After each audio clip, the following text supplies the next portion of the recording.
Hi hello నమస్తే welcome back to my channel ఈ తరం కోడలు బారిస్టర్ పార్వతీశం. ఆలస్యం చేయకుండా కథలోకి వెళ్ళిపోదామా మరి. నేను కొంతసేపు సుఖంగా అక్కడ విశ్రమించాను. సాయంత్రము 4 గంటలకు నేనేమి చెప్పకుండానే ఇంటి ఆవిడ నాకు టీ, రొట్టె వగైరా తీసుకువచ్చి బల్ల మీద అమర్చింది. నేను అది ఆరగించి ఆ గదిలో పుస్తకాలు తిరగేస్తూ కాసేపు కూర్చునేసరికి రాజు కాలేజీ నుంచి వచ్చాడు. ఏమండి, సావకాశంగా విశ్రాంతి తీసుకున్నారా, టీ తీసుకున్నారా అని అడిగాడు. అన్నీ అయినాయి, ప్రాణం ఎంతో హాయిగా ఉన్నదిక్కడ అన్నాను. రాజు పుస్తకాలక్కడ పడివేసి స్నానాల గదిలోకి వెళ్ళి ముఖ ప్రక్షాళనం చేసుకుని వచ్చేసరికి ఇంటి ఆవిడ మళ్ళీ అతనికి నాకు టీ పలహారాలు తీసుకువచ్చింది. నాకేమీ వద్దన్నాను. అప్పుడు తను నాకు నేర్పిన ప్రథమ పాఠమేమిటంటే, ఇక్కడ ఏ వేళప్పుడు ఎవరు ఇచ్చినా టీ మటుకు వద్దనకూడదు. మన దేశంలో కాళ్ళు కడుక్కోవడానికి నీళ్లు, సేద తీర్చుకోవడానికి చల్లని మంచినీళ్లు గుమ్మంలోకి రాగానే ఇచ్చినట్లు ఈ దేశంలో అన్ని వేళలా కష్టములోనూ సుఖములోనూ కూడా ముందు టీ ఇస్తారు. ఇది వద్దనకూడదు అన్నాడు రాజు. టీ తీసుకున్న తరువాతను నా చరిత్ర సవిస్తరంగా చెప్పమని రాజు అడిగాడు. అసలు మీది ఏ ఊరు అన్నాడు. నేను మొగలుతుర్రు అన్నాను. ఏమిటి మొగలుతుర్రే? మాకు దగ్గర వాడవేనన్నమాట. ఆ ఊళ్ళో మా బంధువులు కూడా చాలామంది ఉన్నారు. మాది పూర్వం పోడూరులే అన్నాడు. తరువాత నా సంగతంతా వివరంగా నేను చెప్పగా సావధానముగా విన్నాడు. నాకేదైనా గది చూసి పెట్టి కాలేజీలో చేర్పించి సహాయం చేయమని కోరాను. అలాగే, తప్పకుండా చేస్తాను. ఇదో పెద్ద సహాయమా ఏమిటి? పరదేశంలో మనం ఒకళ్ళకొకళ్ళు సహాయం చేసుకోకపోతే పరాయి వాళ్ళు ఎవరు ఏమి చేస్తారు? ఈ పూట కాసేపు బయటకు వెళ్ళి పార్కులో కూర్చొని కబుర్లు చెప్పుకుందాం. రేపు ఉదయాన్నే గది చూద్దాం అని అన్నాడు. మేమిద్దరం బయలుదేరి దగ్గరలో ఉన్న పార్కులోకి వెళ్ళి కూర్చున్నాము. అప్పటికి సుమారు 6 గంటలయింది. బాగా చీకటి పడిపోయింది. అయినా జనం కిటకిటలాడుతున్నారు. ఆడ మగ ఎంతోమంది. అది వరకు అక్కడ ఆడుకుంటున్న పిల్లలందరూ బిలబిలలాడుతూ తొందరగా ఇళ్లకు పరుగులు పెడుతున్నారు. పార్కులోకి వచ్చిన వాళ్ళు చాలామంది యువతీ యువకులు జంటలుగా బల్ల మీద కొందరు, కింద ఉన్న గడ్డి మీద కొందరు కూర్చుని పడుకొని నవ్వుకుంటూ కబుర్లు చెప్పుకుంటూ మధ్య ఊపిరాడకుండా గాఢాలింగనం చుంబనాదులు కావిస్తూ ఈ ప్రపంచాన్ని మరచి మరో ప్రపంచంలో ఉండిపోయారు. అందుచేతను మా కేసి చూసిన వాళ్ళే ఎవరూ కనబడలేదు.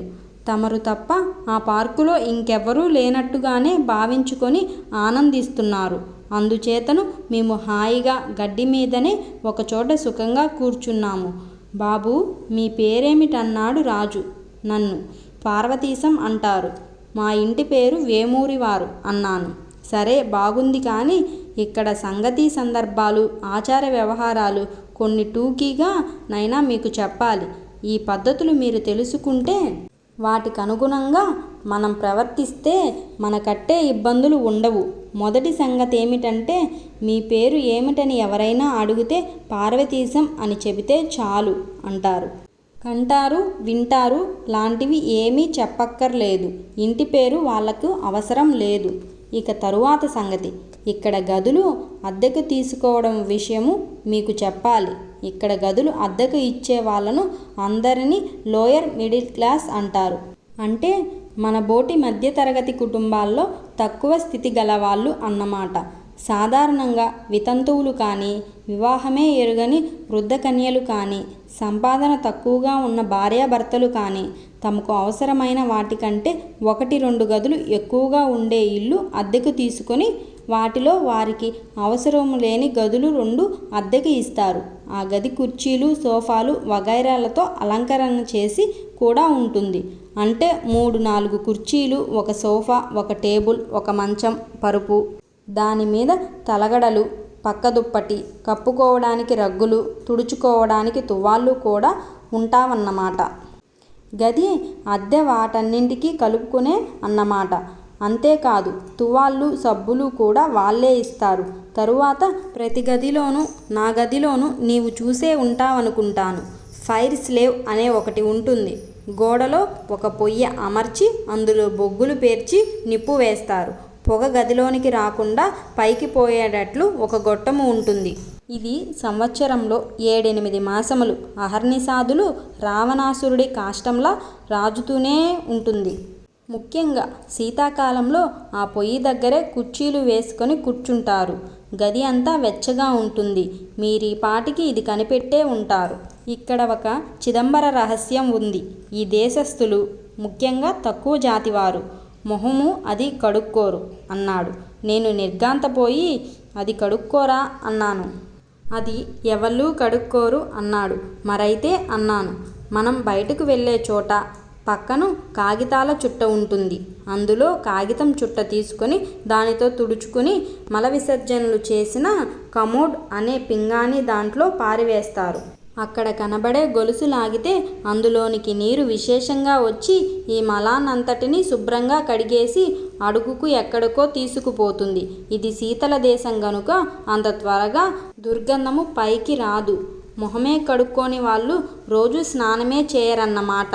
వేరే చెప్పడం ఎందుకు అన్నాడు. మరైతే మనమో అన్నాను.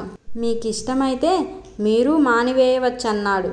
అదేమిటండి అలా అంటారు? నేను బ్రాహ్మణుని, అందులోనూ వైదికిని. సంధ్యావందనాలే కుదరక మానేస్తున్నందుకు విచారిస్తుంటే స్నానం కూడా ఎలా మాననండి? అలా అయితే ఇక్కడొక్క క్షణము ఉండనండోయ్. మీరేమన్నా సరే పోనీ ఒక్క మాటు దేశము చూశాననుకొని చక్కా పోతాను గాని ఇంత మరి అనాచారముగా అప్రత్యముగా ఉండడము నా వల్ల కాదు సుమండి. తరువాతను మీ ఇష్టం అన్నాను. సరేలేండి, ఈ ఇష్టాలతోటి పనేమున్నది గాని మిమ్మల్ని మానమని చెప్పలేదు. స్నానానికి వేడి నీళ్లు కావాలంటే ఇంటి వారితో చెబితే వాళ్ళు సప్లై చేస్తారు. మరేమీ పర్వాలేదు అన్నాడు. ఇది ఒకందుకు మంచిదే అని నేను దంతధావనానికి కచ్చికలు తాటాకులు తెచ్చుకోవడము మంచిదే అయినదన్నమాట అన్నాను. అతను తెల్లబోయి, ఏమిటి కచ్చికలు తాటాకులు తెచ్చారా? ఇన్నాళ్ళూను మనలో మనమాట మరేమీ తీసుకురాలేదా? ఇక్కడ దేశాచారము అక్షరాలా పాటిస్తున్నారా ఏమిటి కొంపదీసి అన్నాను. అయితే మీరు వచ్చేటప్పుడు ఎవరిని సలహా అడగలేదా అన్నాడు. నాకు సలహా చెప్పదగ్గవారు ఉన్నారండి మొగలుతురులో, మీరు ఎరుగురా అన్నాను. ఒక్క మాటు నాకేసి నిదానంగా చూసి, అవునులేండి ఆ మాట నిజమే. ఆ మాత్రము వాళ్ళు అక్కడే కాదు ఆ చుట్టుపక్కల ఎక్కడా ఉండి ఉండరు. సరే పోనీలేండి, చెయ్యడము మంచి పని చేశారు గాని అవి పాడైపోయే వస్తువులు కావు గనుక జాగ్రత్తగా పెట్టుకోండి. వెళ్ళేటప్పుడు ఉపయోగించుకుందురు గాని. మనము గదికి వెళ్ళేటప్పుడు మీకు దంతధావనానికి సామాగ్రి ఇక్కడ ఉపయోగించేవి కొనిపెడతాను అన్నాడు పాపం అతను. తరువాత భోజనానికి మనం ఎక్కడకు హోటలుకు వెళ్ళనక్కరలేదు. ఇంటి వాళ్ళే మనకు ఏమి కావాలో చెబితే ఆ ప్రకారం చేసి పెడతారు. దానికి వాళ్ళు కొంత డబ్బు తీసుకుంటారు. ఎంత తీసుకున్నా హోటల్ భోజనము కంటే తక్కువ ఖర్చే అవుతుంది.